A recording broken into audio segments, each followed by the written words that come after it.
Well, new kid on the block, Trade Union Federation SAFTU says it plans to bring the economy to a standstill tomorrow over its objections to proposed legislation that it says will make it harder for workers to go on strike, and over the increase of VAT from the 1st of this month. The Federation will take to the streets in Johannesburg, Cape Town, Port Elizabeth, Bloemfontein and Polokwane, and they're also protesting against the proposed 20 Rand per hour minimum wage. And we're joined now in the studio by Chavalala, who is the president of SAFTU. Good evening to you. I suppose the first place that we have to start is that as a relatively new player as far as trade unions are concerned, I mean, other federations are not joining you. Will the workers heed your call?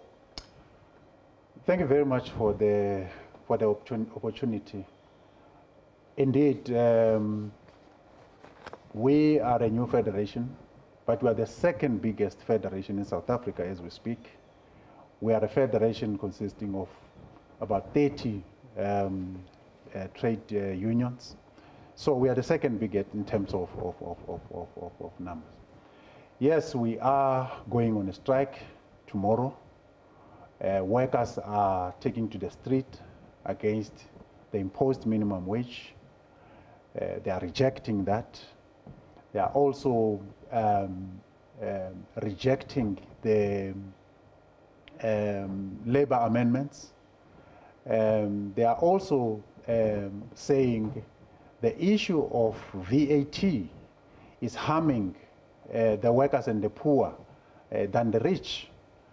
But aren't we mudding issues a little bit? Your General Secretary, Zwelinzima Vavi, has said this is a fight to the death, the fight against the very existence of unionism in South Africa. Isn't that a bit dramatic?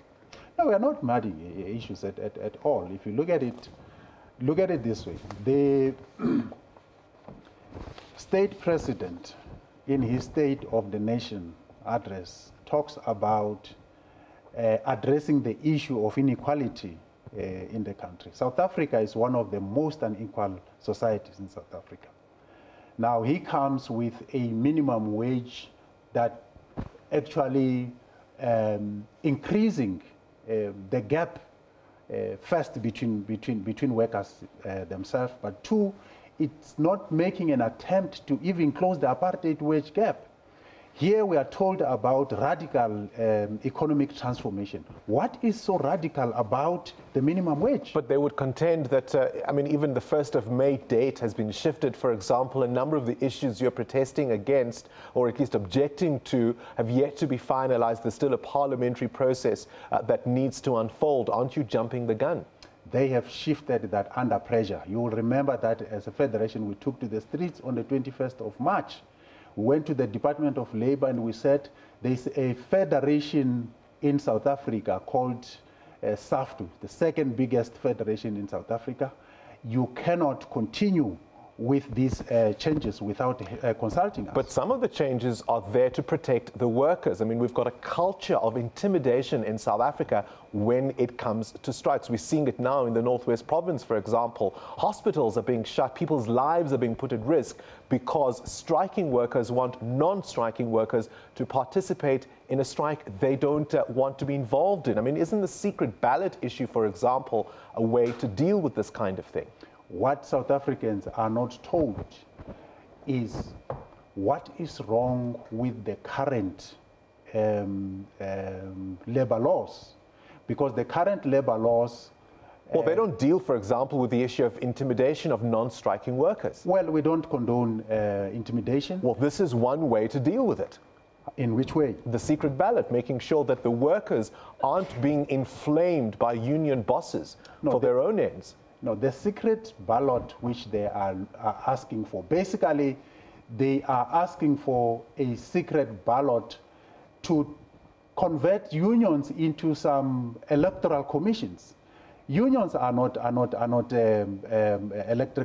electoral commissions.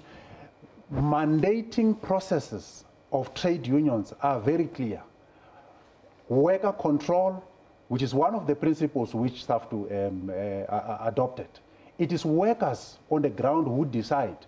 And if the majority of workers decide, we are taking to the street tomorrow the minority will have to agree with what the majority have said. But with respect, you've spoken here about how you're the second biggest federation after COSATU, presumably. Philosophically, there's no difference in terms of what you would claim on paper you want to do for workers between your two federations. The difference is the union bosses and your politics and your affiliations. The workers are getting left behind in fights you want to have that have nothing to do with them. We are not in competition with anyone, including COSATU. We are not in a competition with COSATU.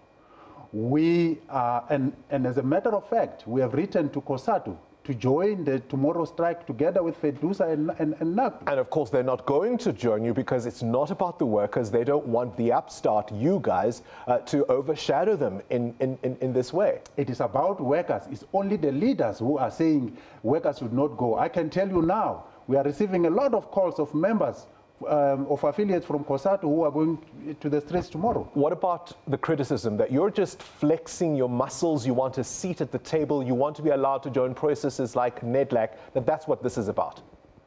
Look, we have a right to be in NEDLAC, firstly. And no one is doing us a favor by being in NEDLAC. What is happening in NEDLAC is that there are deals there. There are deals there which are being struck behind workers without consultation. And this is one of those deals that have been struck between the three federation, employer organization, and everybody else there. So this is what workers are rejecting. What will your threshold of success be? I mean, what if people don't show up tomorrow? It's impossible. The president is on an investment drive. He wants to bring trillions to South Africa, to this economy. It's hardly going to make us an attractive investment destination with this kind of labor unrest if we've got a settled labor market. Investment on whose interest? On the economy's interest, on behalf of the workers that you claim to represent. Who is in control or in charge of the South African economy? Is it workers? No. It is the capitalists who Cyril is actually trying to impress, who are owning the means of production in this country. Even if the economy is to improve, workers will still lose because workers have never benefited. In fact, by the ANC's own admission, in the past 20 years, workers never benefited anything in this country. So what's your number for tomorrow? In terms of? The people out on the streets. We are a federation of 30 trade unions. We are around 800. By the way, it's not only 800,000. By the way, it's not only SAFTU. We have got NUMSA joining in? Well, NUMSA is part of SAFTU, yes. But we have other affiliates, members from COSATU and others, civil organization groups, political parties will be joining us, some of them, tomorrow.